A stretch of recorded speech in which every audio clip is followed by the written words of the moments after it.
আজ প্রায় 3 মাস কমিশনারে কত কইলাম গাই মাখে না। এখন একটা নতুন করে পানির লাইন আনতে হইব, কিন্তু খরচা পাতে অনেক টাকা পাবো কই? চান্দা তুলতে ভয় লাগে, যদি ওই সন্ত্রাসীরা আবার আমাকে গুতায়। গুতালে গুতা খাবি, হ্যাঁ জনসেবা করবি আর তার খেসারত দিবি না? সব সন্ত্রাসী কোন এত দেশ ট্রাক মালিক সমিতির সেক্রেটারি কানু মোল্লা।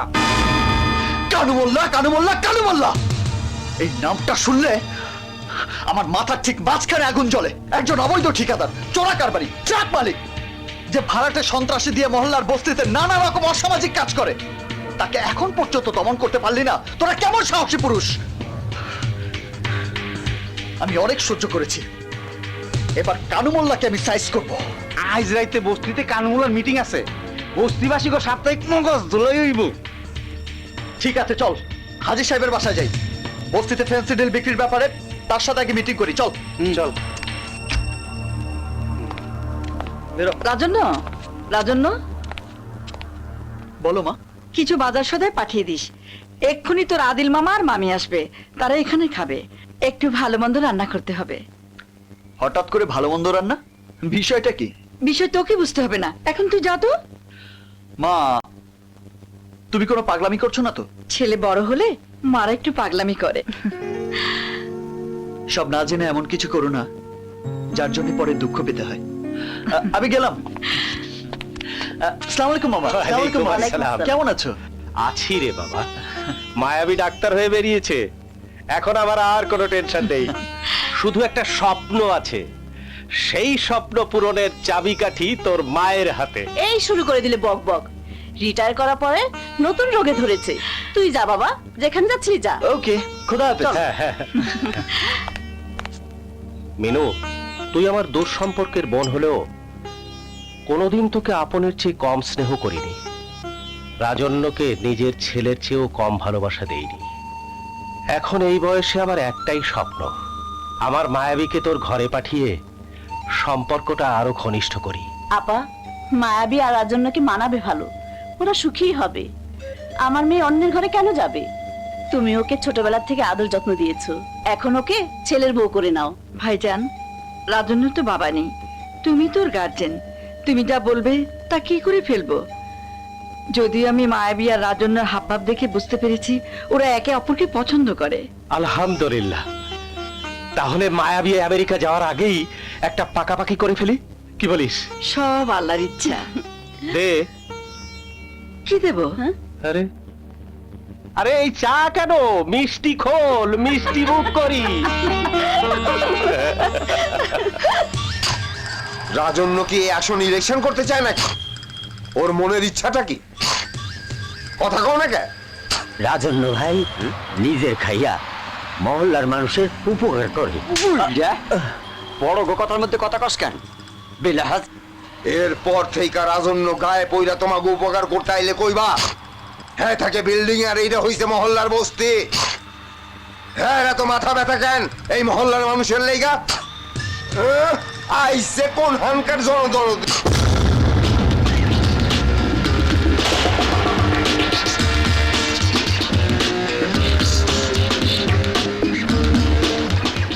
এই কানু মোল্লা, বস্তিবাসীদের মগজ ধোলাই করছিস?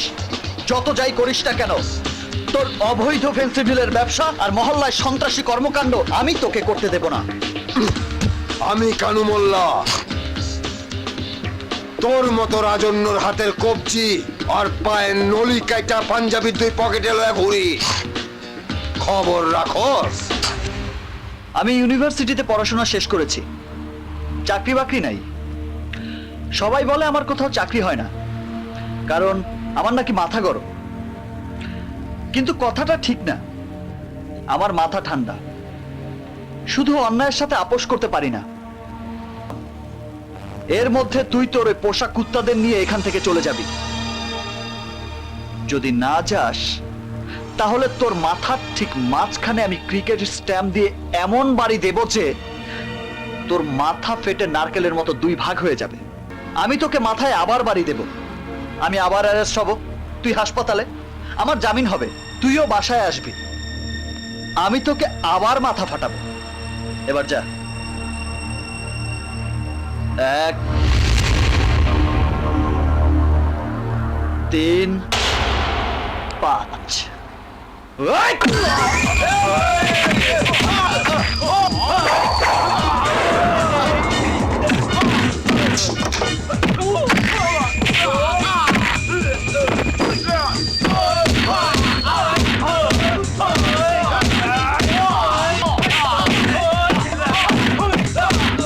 ওই পুলিশে খবর দে তাড়াতাড়ি ফোন লাগা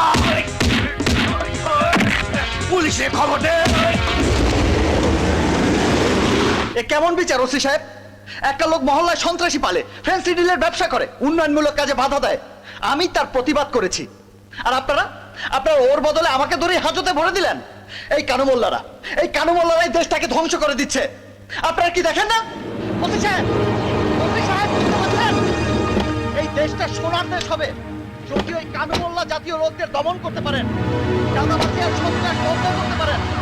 আমরা যুব সমাজ আপনাদের হেল্প করবো যদি আপনারা আমাদের হেল্প করেন। এই দেশে কেউ সন্ত্রাস চায় না, কিন্তু ওই কানুমোল্লারা তাদের ব্যবসা টিকিয়ে রাখার জন্য সন্ত্রাস সৃষ্টি করে। আসসালামু আলাইকুম। আসসালামু আলাইকুম। ওয়ালাইকুম আসসালাম। আমি আছি উকিল। দেখবেন কেস তো এখনো হয়নি না? না হয়নি। এই আপনি ওনাকে এবারে মতো ছেড়ে দেন। আপনি যখন বলছেন ছেড়ে দিচ্ছি, কতদিন আটকে কিন্তু রাখবেন? দেখেন আর যেন কোনো গন্ডগোল না করে। আমি আবার শান্তি। ও সন্ত্রাসের আপনি এখানে সাইন করুন। আমার সাথে থাকবে। এদেশের লাখো প্রতিবাদ রাজন্যকে ছেড়ে দাও। ওই কানুমোল্লাকে এবারে অ্যারেস্ট করেন ওসি সাহেব। দেখবেন চালান করতে হবে। আল্লাহ শান্তি ফিরে আসবে। অবৈধ ঠিকাদারি আর ফ্যান্সি ডিলার ব্যবসা বন্ধ হবে। হ্যাঁ, thank you Abani. Shut up. Abani শোনো, অবনী। হ্যালো, ওসি সাহেব, আমি ডক্টর মায়াবী বলছি। আপনি কিছুক্ষণ আগে রাজন্য নামের একজনকে অ্যারেস্ট করেছেন। আমি তার জামিনের ব্যবস্থা করেছি। প্লিজ ওকে মারধর করবেন না। ও ও কিন্তু সন্ত্রাসী না। রাজন্যর ভাগ্য ভালো, কোনো মামলা হয়নি, তাই ওকে ছেড়ে দিয়েছি। এই মাত্র একটা সুন্দরী মেয়ে এসে ওকে ছাড়িয়ে নিয়ে গেল। মায়াবী, তোর আমেরিকান স্কলারশিপের চিঠিটার উত্তর দিসনি, তাই না? বাবা, আমি তুই কি পাগল না অন্য কিছু? এত বড় সুযোগ পেয়েও এই দেখ, ফাইনাল নোটিশ দিয়ে চিঠি পাঠিয়েছে। বাবা, তুমি যেটাকে খুব বড় করে দেখছো, তার চেয়েও বড় আমার আগামী জীবনের হিসাব নিকাশ। আমি সব ছাড়তে রাজি, তবু সেই হিসেবে ভুল করতে রাজি না। একদিক ধরতে গিয়ে আরেক দিক। যেন না হারায় সেই ভয় তো করছিস। সব ভয় দূর করে তোর মিনু ফুপির মুখ থেকে পাকা কথা নিয়ে এসেছি। মিনু আপার ইচ্ছা রাজন্য তোকেই বউ করে ঘরে তুলুক। সত্যি বলছো মা? হ্যাঁ, সত্যি মিথ্যা প্রমাণ হবে আগামী কয়েকদিনের মধ্যে। এই নে, এবার চিঠির উত্তর দে। দেখিস আবার ছিঁড়ে ফেলিস না কিন্তু।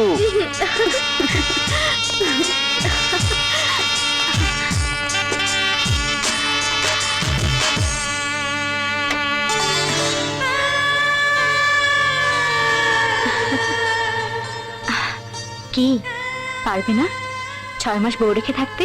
হুম উম, উম। হুম।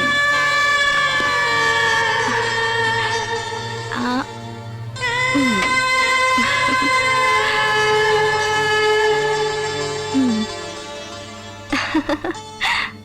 স্যার, ছেলেটা সম্পর্কে খবরাখবর নিয়েছি। খুব একটা সুবিধার মনে হলো না। শিক্ষিত ছেলে, কিন্তু পাড়ায় মাস্তানে গুন্ডামি করে বেড়ায়। এই যে স্যার, ওর একটা বায়োডাটা আমি ম্যানেজ করেছি। ও কি আপনাকে কোনো ডিস্টার্ব করছে স্যার? যদি বলেন তাহলে পুলিশের কোনো বড় অফিসার দিয়ে। না, সেরকম কিছু না। আসলে আপনাদের বলতে বাধা নেই, আপনারা তো আমার ঘরের লোকই। আমার ছোট বোন অবনী কোনো না কোনো ভাবে ওই ছেলেটার সাথে একটা সম্পর্কে জড়িয়েছে। এখন কি করব ঠিক বুঝে উঠতে পারছি না। খুব সেন্সিটিভ বিষয় স্যার। এখানে ছেলে মেয়ে কাউকে খেপানো যাবে না, হ্যান্ডেল করতে হবে কৌশলে।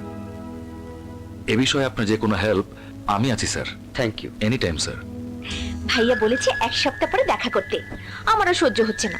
তুমি কালই দেখা করবে। আজ রাতে ভাইয়াকে বলবো তুমি কালই তার অফিসে যাচ্ছ।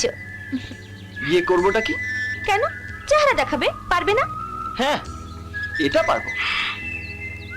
ভাইয়ের সামনে দাঁড়িয়ে বলবে আমি আপনার বোন অবনীকে ভালোবাসি, জান প্রাণ দিয়ে ভালোবাসি। আমরা বিয়ে করতে চাই।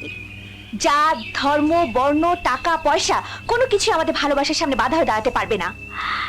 কেউ যদি এই বিয়ের মাঝখানে নাটক করতে আসে, তাহলে তাকে আমি কেটে টুকরো টুকরো করে ফেলবো। কি বলতে পারবে না? আমি আপনার বোন অবনীকে ভালোবাসি, জান প্রাণ দিয়ে ভালোবাসি। আমরা বিয়ে করতে চাই। জাত, ধর্ম, বর্ণ, টাকা, পয়সা কিছুই আমার ভালোবাসার সামনে বাধা হয়ে দাঁড়াতে পারবে না। কেউ যদি এই বিয়ের মাঝখানে কোনো নাটক করতে আসে, তাহলে তাকে আমি কেটে টুকরো টুকরো করে ফেলবো। এ কি, তুমি এরকম করছো কেন? বারে, তুমিই তো দেখিয়ে দিলে। রাজন্য, আমাকে চেতাচ্ছ কেন? যাকে যত ভালোবাসা যায়, তাকে তত চেতানো যায়। সত্যি ভালোবাসো? জীবন দিয়ে, জান দিয়ে, প্রাণ দিয়ে।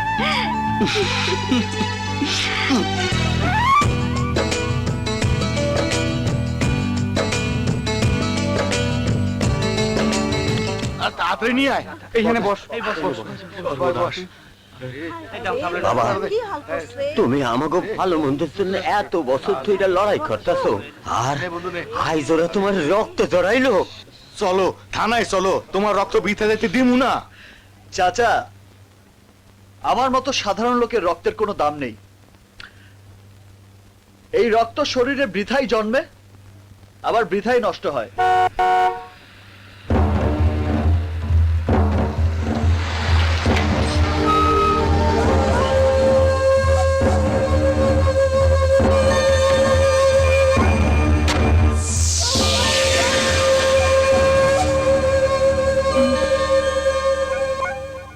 হাই রাজন্য, পাড়ার লোকজনের কাছে শুনলাম তুমি নাকি এখানে সন্ত্রাসীদের পিটাচ্ছ, নিজের রক্ত ছড়াচ্ছ। তাই এই আনন্দের দৃশ্যটা নিজের চোখে একবার দেখতে এলাম।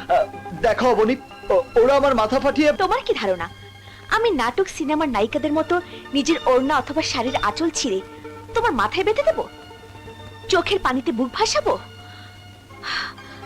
আর কতবার তুমি আমার কাছে মিথ্যে প্রমিস করবে, মারামারি করবে না, কোনো গ্যাঞ্জামে যাবে না, একটা ভালো চাকরি খুঁজবে? আজ সকাল 10টায় দেখা করার কথা, সেই থেকে লেকের পারে একা একা দাঁড়িয়েছিলাম। শেষে খবর পেলাম তুমি এখানে বসে বিশ্ব উদ্ধার করছো। আর কত জ্বালাবে আমাকে?